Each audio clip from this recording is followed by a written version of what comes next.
Holy Bible reading. We're continuing with part 105. We're almost finished half the Bible. Now we're continuing with Esther, the book of Esther of the Old Testament, chapter 6. Chapter 6 of Esther, the king's sleepless night. But the Lord made it difficult for the king to sleep that night, and the king commanded his servant to bring in the written records of notable events. And he found the written records about Mordecai, how he had told the king about the two eunuchs of the king when they were keeping guard and sought to lay hands on Artaxerxes. Then the king said, "Has any honor or favor been granted Mordecai?" And the king's servant said, "Nothing was done for him." And at the same time the king asked about the good will of Mordecai. Behold, Haman entered the courtyard. The king said, "Who is in the courtyard?"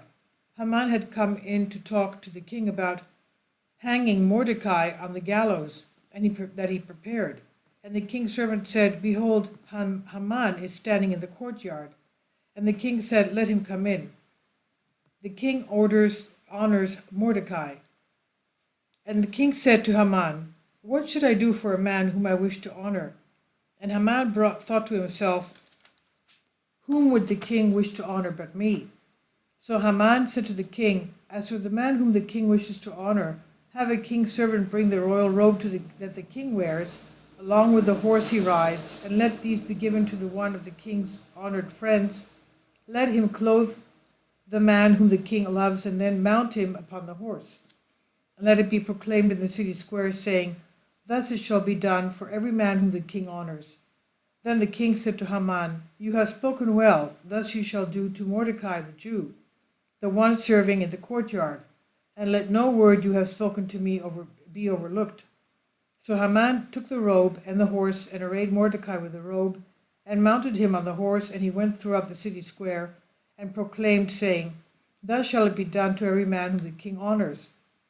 Mordecai returned to the courtyard, but Haman returned to his own quarters, grieving, with his head down. And Haman related these events to his wife Zeresh and his friends. Then his friends and wife said to him, "If Mordecai, before whom you are beginning to fall, is of the Jewish race, you will not be able to defend against him, for the living God is with him." While they were still speaking, the king's eunuchs came to hasten Haman to the banquet which Esther had prepared. Chapter 7. Esther's second banquet. So the king and Haman came to the banquet to drink together with the queen. And the king said to Esther on the second day of the banquet, "What is it, Queen Esther? What is your request? What is your petition? Let it be granted to you, even up to half my kingdom." She said in reply, "If I have found favor in the sight of the king, let my life be given to me at my request, and my people at my petition. For both I and my people are sold into destruction, pillage, and bondage. We and our descendants have already been enslaved as male and female slaves, and I refuse to listen to this, for the accuser of my people is not worthy to the king's court." Then the king said, "Who is this who dared to do this thing?" And Esther said, "The enemy is this wicked man, Haman." Then Haman was troubled before the king and the queen. Haman is hanged. The king arose from the banquet and went into the garden, but Haman was pleading with the queen, for he realized that he was in desperate circumstances. The king returned from the garden, and Haman, while entreating the queen, had fallen upon the couch. And the king said, "So, will you force yourself upon my wife in my own house?" And hearing this, Haman changed in his countenance. Then Harbona, one of the eunuchs, said to the king, "Look, Haman has prepared a gallows for Mordecai, the one who spoke for the benefit of the king. A gallows 50 cubits high has been set up at Haman's place." Then the king said, "Hang him on it." And Haman was hung on the gallows he had prepared for Mordecai. Then the wrath of the king was appeased. Chapter 8. Haman's plot is thwarted. On that day King Artaxerxes gave Esther everything belonging to Haman, the accuser, and Mordecai was summoned before the king, because Esther made known his relationship to her. The king then took the signet ring he had taken from Haman and gave it to Mordecai. Then Esther appointed Mordecai over everything that belonged to Haman. Again she fell down at the feet of the king, and she implored him to remove all the evils Haman had done to the Jews. Then the king held out his golden scepter towards Esther. So Esther arose and stood beside the king and said, "If it seems good to you, and I have found favor, let a letter be sent out to revoke the letters sent out by Haman, which were written to annihilate all the Jews in your kingdom. For how can I be able to look upon the oppression of my people? How will I endure the destruction of my countrymen?" Then the king said to Esther, "Since I granted you everything that belonged to Haman and hung him from the gallows because he had laid hands on the Jews, what else do you want? Write it yourselves in my name, as it seems good to you, and seal it with my ring, for whatever is written by command of the king and sealed with my ring cannot be revoked." So the scribes were summoned in the first month, which is Nisan, on the 23rd day of that same year, for whatever was ordered was written to the Jews, to the local governors, and to the chiefs of the satraps from India as far as Ethiopia, 127 provinces, to every place according to their own language. So it was written by the authority of the king and sealed with his ring, and the letters were dispatched by couriers. As he commanded by these letters, the Jews were to exercise their own laws in every city to be of help to each other, and to treat their adversaries and those opposing them as they wished. This was to take effect beginning on one day throughout all the kingdom of Artaxerxes, the 13th day of the 12th month, which is Adar. The new decree. The following is a copy of the letter. The great king Artaxerxes to the governors of the provinces in the 127 satrapies from India to Ethiopia, and to the faithful to our interests, greetings. Many of those who have been frequently honored in the great kindness of their benefactors have become high-minded. Not only do they seek to do harm to our subjects, but they being unable to bear such a measure, they undertake to plot against their own benefactors. Not only do they drive out gratitude from among men, but also, being puffed up by those who are unacquainted with goodness, they suppose they will escape the vengeance of the all-seeing God. And often many of those who have been appointed to positions of authority, being entrusted to manage the affairs of friends, and having been given the position of authority as an encouragement, have become accessories to the shedding of innocent blood. And they have involved them in circumstances without remedy by deceiving with false arguments the benign kindness of the rulers. And it is possible to observe this not so much from examining the ancient traditions as by your learning from the wicked deeds accomplished in your midst by the pestilential influence of those unworthy of holding power. We must be on guard for the future, that we may maintain the kingdom undisturbed and peaceful for all the people, making the most of changes and always judging fairly in the matters coming to our attention.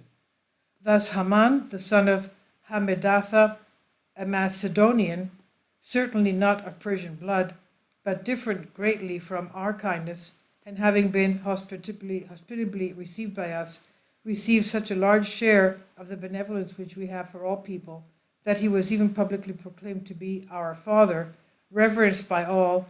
He attained the rank of second to the royal throne, but unable to bear his dignity, he endeavored to deprive us of our kingdom and our life, and by very twisted methods of deception, he demanded the destruction of our deliverer and constant benefactor Mordecai and Esther, and blameless consort of our kingdom, together with their whole race.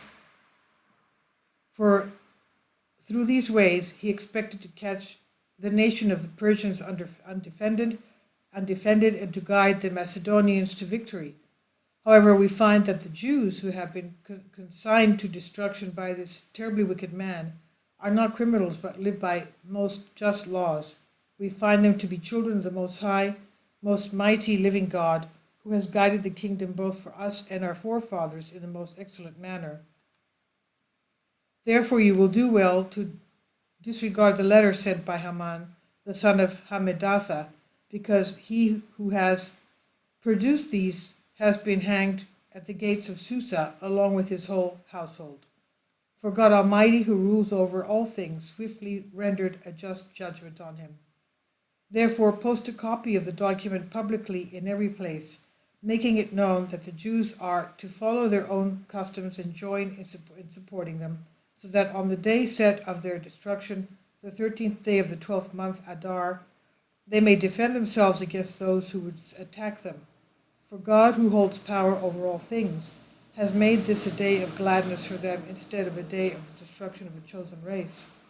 Therefore, celebrate this outstanding day among your named feasts with all rejoicing, so that both now and in the future it may be deliverance for us and for the well-inclined Persians, for those who plot destruction against us a remembrance of destruction. And every city or province, whatsoever which shall not act in accordance to these things, shall be mercilessly destroyed with spear and fire. It shall be made impassable not only to men, but even to wild animals and birds forever. Let copies of the decree be posted conspicuously throughout the kingdom, and let all the Jews be ready on that day to fight against those who oppose them. The posting of the new decree. So horsemen were sent out quickly to carry out the king's commands, and the decree was also posted in Susa. Then Mordecai went out, robed in royal raiment, having a gold crown and a diadem of fine purple linen, and seeing him, the people of Susa rejoiced. And there was light and gladness for the Jews in every city and province where the decree was published, where the proclamation was posted. There was joy and gladness among the Jews, feasting and good cheer, and many of the Gentiles were circumcised and living in the Jewish way because of fear of the Jews. Chapter 9. The Jews defeat their enemies. Now in the 12th month, on the 13th day of the month of Adar, the decree written by the king arrived. On that day, those in opposition were destroyed by the Jews. For fearing them, no one resisted. For the leaders of the satraps, the sovereigns, and the royal scribes honored the Jews, and the fear of Mordecai weighed on them, for the order of the king had come down that Mordecai should be acknowledged throughout the kingdom. And in the city of Susa, the Jews killed 500 men, these including Parshandatha, Dalphon, Aspatha, Poratha, Adalia, Aridatha, Parmashta, Arisai, Aridai, and Vajezatha, the 10 sons of Haman, son of Hamadatha, the enemy of the Jews. They ravaged them, and on that day the number of those killed in Susa was reported to the king. Then the king said to Esther, "The Jews have killed 500 men in the city of Susa. How do you think they have made out in the surrounding lands? What more do you desire so that it will be done for you?" Esther said to the king, "Let the Jews be granted the opportunity to do the same tomorrow in order to hang the sons of Haman." And he permitted this to be done, and he set out for the Jews of the city the bodies of the sons of Haman to hang. And the Jews gathered together in Susa on the 14th of Adar and killed the 300 men, but they plundered nothing. The rest of the Jews throughout the kingdom assembled and came to the aid of one another, and they had rest from their enemy, for they killed 15,000 of them on the 13th day of Adar, but they plundered nothing. Then they rested on the 14th of the month and observed it as a day of rest with joy and gladness. And the Jews in the city of Susa also gathered together on the 14th, but did not rest from their enemies, but they observed the 15th with joy and gladness. This is why the Jews scattered in every foreign land observed the 14th of Adar with gladness as a holiday, sending parcels to their neighbors, but those living in the major cities keep the 15th of Adar as a holiday, sending parcels to their neighbors. The Feast of Purim. Mordecai wrote these things in a book and sent it all to all the Jews in the kingdom of Artaxerxes, to those both near and far, to establish these days as holidays, and to obtain both the 14th and 15th day of Adar, for on these days the Jews had rest from their enemies. Thus Adar is the month which was turned from mourning into joy, and from grief into a holiday, to celebrate the whole time with feasting and gladness, sending parcels to friends and to the poor. The Jews accepted everything just as Mordecai wrote to them, how Haman, the son of Hamadatha, the Macedonian, warred against them, how he had made a decree and cast lots to exterminate them, how he had gone to the king telling him to hang Mordecai, and how all the evils he plotted against the Jews came upon himself, and how he was hanged, he and his children. Therefore these days were called Purim on account of the lots, because In their language, they are called Pur, P-U-R, because of the words of this letter and because of all they had suffered on account of these things and all that had happened to them. Mordecai established it, and the Jews took it upon themselves, their descendants, and upon those joining with them not to do otherwise. And these days are to be a memorial throughout every generation, and city and family and province. Thus these days of Purim shall be observed forever, and their remembrance shall not cease in any generation. Then Queen Esther, daughter of Abihail, and Mordecai the Jew wrote down the many things they had done, and the truthfulness of the command of Purim. And Mordecai and Queen Esther established it for themselves, establishing it at that time according to their soundness of mind and their purpose. Esther established it by a command forever, and it was written for a memorial. Chapter 10. And the king levied tribute upon his kingdom, both by land and sea, and his power and valor, the riches and the glory of his kingdom. Behold, they are written in the book of the kings of Persia and Media for a memorial. And Mordecai was next to King Artaxerxes, and he was great in the kingdom and honored by the Jews, and being beloved, he set forth in detail the way of life to all his people. Epilogue. And Mordecai said, These things were from my God, for I recall the dream which I had concerning these things, and not one detail of them has failed. There was a small spring that became a river, and there was light and the sun and much water. The river is Esther, whom the king married and made queen. The two serpents are Haman and I. The nations of the Gentiles gathering together to destroy the name of the Jews, and my nation which cried out to God and was delivered is Israel. For the Lord has saved his people, and the Lord has rescued us from all these evils. And God performed signs and great wonders, which have not happened among the Gentiles. On account of this he made 2 lots, one for the people of God and one for the Gentiles. And these 2 lots came in the hour and in the time and the day of judgment before God and among all the Gentiles. And God remembered his people and vindicated his inheritance. And they shall observe these days in the month of Adar, the 14th and 50th day of that month.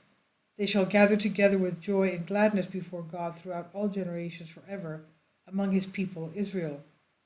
In the 4th year of the reign of Ptolemy and Cleopatra, Dositheus, who said he was a priest and a Levite, and Ptolemy his son brought in the letter of Purim, which they declared existed, and that Lysimachus, the son of Ptolemy, who was in Jerusalem, had translated it.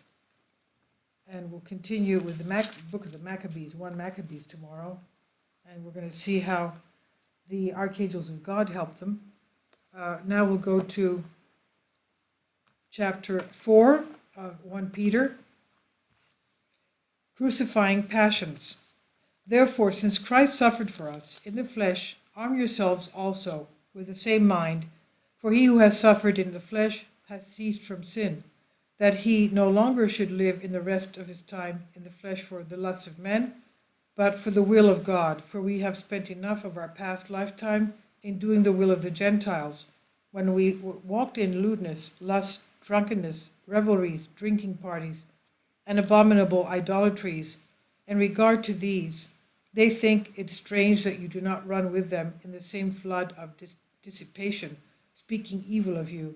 They will give an account to him who is ready to judge the living and the dead. For this reason the gospel was preached also to those who are dead, that they might be judged according to men in the flesh, but live according to God in the Spirit. Prepare for heaven by serving. But the end of all things is at hand. Therefore be serious and watchful in your prayer, and above all things have fervent love for one another, for love will cover a multitude of sins. Be hospitable to one another without grumbling. As each one has received a gift, minister to one another as good servants of the manifold grace of God. If anyone speaks, let him speak as the oracles of God. If anyone ministers, let him do it as with the ability which God supplies, that in all things God may be glorified through Jesus Christ, to whom belong the glory and the dominion forever and ever. Amen.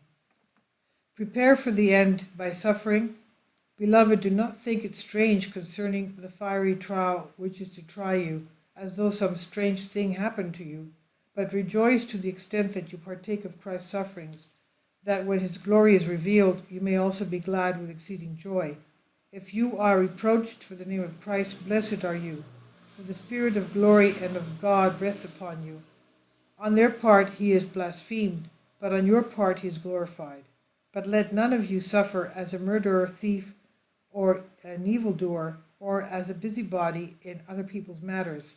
Yet if anyone suffers as a Christian, let him not be ashamed, but let him glorify God in this matter. For the time has come for judgment to begin at the house of God, and if it begins with us first, what will be the end of those who do not obey the gospel of God? Now, if the righteous one is scarcely saved, where will the ungodly and the sinner appear? Therefore, let those who suffer according to the will of God commit their souls to him in doing good as to a faithful Creator. Chapter 5. Suffering as the Church. The elders who are among you, I exhort, I who am a fellow elder and a witness of the sufferings of Christ, and also a partaker of the glory that will be revealed. Shepherd the flock of God which is among you, serving as overseers, not by compulsion, but willingly, not for dishonest gain, but eagerly, nor as being lords over those entrusted to you, but being examples to the flock. And when the chief shepherd appears, you will receive the crown of glory that does not fade away. Likewise, you younger people, submit yourselves to your elders. Yes, all of you be submissive to one another and be clothed with humility. For God resists the proud, but gives grace to the humble. Therefore, humble yourselves under a mighty hand of God, that he may exalt you in due time, casting all your care upon him, for he cares for you. Be sober, be vigilant, because your adversary the devil walks about like a roaring lion, seeking whom he may devour. Resist him, steadfast in the faith, knowing that the same sufferings are experienced by your brotherhood in the world. But may the God of all grace, who called us to his eternal glory by Jesus Christ, after you have suffered a while, perfect, establish, strengthen, and settle you. To him be the glory and the dominion forever and ever. Amen. Farewell and greeting. By Silvanus, our faithful brother, as I consider him, I have written to you briefly, exhorting and testifying that this is the true grace of God in which you stand. She who is in Babylon, elect together with you, greets you, and so does Mark, my son. Greet one another with a kiss of love. Peace to you all who are in Christ Jesus. Amen. Now here, when they talk about sons, it's also their spiritual sons, because they are their spiritual fathers. For example, Timothy, St. Paul the Apostle calls Timothy his son. It's not his son, it's his spiritual son. He also has called others his sons, but they're his spiritual sons. And we'll continue tomorrow, New Testament, Peter 2. God bless you, and thank you for your support.